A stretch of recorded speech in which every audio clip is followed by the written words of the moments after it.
এটি ভিডিঅ'লৈ আপোনালোক সকলোকে পুনৰবাৰ স্বাগতম জনাইছোঁ। আজি ৰাতিপুৱাৰ পৰাই ভিডিঅ'টো ষ্টাৰ্ট কৰিছোঁ। মই এতিয়া শুই উঠি আহিছোঁহে আৰু উঠিয়ে এয়া মই গৰম পানী এগিলাচ প্ৰথমতে খাই লওঁ। আজি দিনটো কি কি কৰোঁ আপোনালোকক সকলোখিনি দেখাই থাকিম। আজি ৰাতিপুৱাৰ পৰাই ভিডিঅ'টো ষ্টাৰ্ট কৰিছোঁ, সেইকাৰণে দিনটোতে কেনেদৰে পাৰ কৰোঁ আপোনালোকক দেখাম। আৰু আজি আলহীও আহিব, পিছে কোন আলহী আহিব আপোনালোকক সকলোখিনি দেখাই আছোঁ, তেন্তে চাই যাব তেন্তে। হেল্ল' এভৰিৱান, মই এতিয়া গা পা ধুই মেলি একেবাৰে আজৰি হৈ আহিছোঁ। আৰু ভণ্টি ইয়াত দেখিছেনে গা ধুই মেলি তাই এয়া শুলে। মায়ে এয়া ভাত বনালে আৰু এইফালে এয়া ঢেকীয়া আৰু ধুনীয়া বনাইছিলে। এইফালে এয়া মাংস আৰু এইফালে ভেন্দি আলু চব্জি, এয়া কচু পিটিকা। তো গোটেইখিনি বনাই হ'লে আৰু মাছ ফ্ৰাই কৰিব আছে আৰু মাছৰ তৰকাৰী এখন বনাব আছে। তো সেয়া বনালে হৈ যাব। আৰু মই এইফালে এয়া চালাড বনালোঁ, এয়া এইখিনি বনালে হৈ যাব। আৰু এইফালে এয়া আমাৰ খানা বনোৱা চব হৈ গ'ল। এতিয়া আলহীৰ কাৰণে এইখিনি ৰেডি কৰি লৈছোঁ। তাত আলহী থকাৰ ওচৰত ভিডিঅ' নকৰোঁ, আৰু ভিডিঅ' কৰিবলৈ ভাল নালাগে যে চব টাইমতে, তো সেইকাৰণে এনেকৈ দেখাই দিছোঁ আপোনালোকক।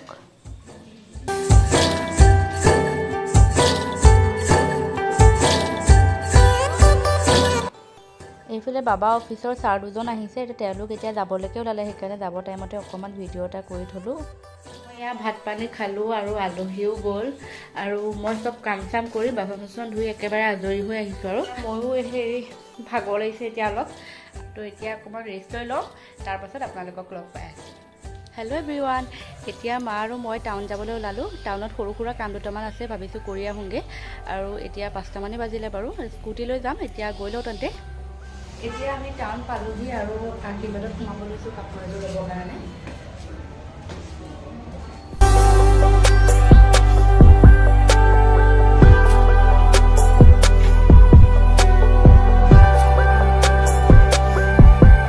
কাপোৰ এই দুযোৰ ল'লোঁ নুনি কটনৰ। ভিডিঅ' কৰিবলৈ নহ'ল কাৰণে ফটো মাৰিয়ে দেখাই দিছোঁ। এনেকৈ কেনেকুৱা লাগিছে আপোনালোকে কমেণ্ট কৰি জনাব। এতিয়া আহি আকৌ মিল্কশ্বেক খাব লৈছোঁ।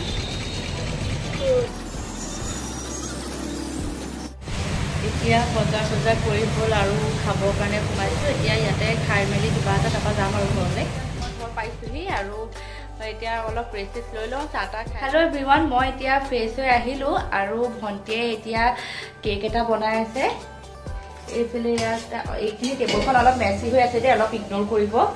আৰু কাইলৈ তাইৰ কেকৰ অৰ্ডাৰ এটা আছে, সেইকাৰণে তাই ৰাতিয়ে বনাই থৈছে। এইফালে তাই কামত লাগি আছে।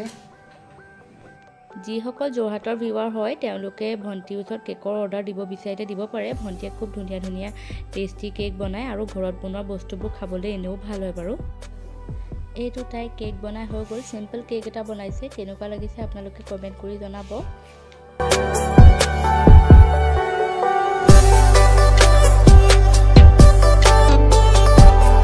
একেবাৰে আজৰি হৈ আহিছোঁ আৰু আজিৰ দিনটো এনেকৈয়ে পাৰ কৰিলোঁ। তো আশা কৰোঁ আপোনালোকে ভিডিঅ'টো চাই ভাল পালে। যদি ভাল পালে তেন্তে লাইক শ্বেয়াৰ কমেণ্ট আৰু ছাবস্ক্ৰাইব কৰিব, আৰু কাষতে থকা বেল আইকনটো প্ৰেছ কৰি দিব, যাতে আমাৰ আহিবলগীয়া ভিডিঅ'সমূহৰ নটিফিকেশ্যনসমূহ আপোনালোকে সোনকালে পাই থাকে। তো আজিলৈ আহিছোঁ, আকৌ এটা নতুন ভিডিঅ'ৰ সৈতে আপোনালোকক লগ পাম। বাই।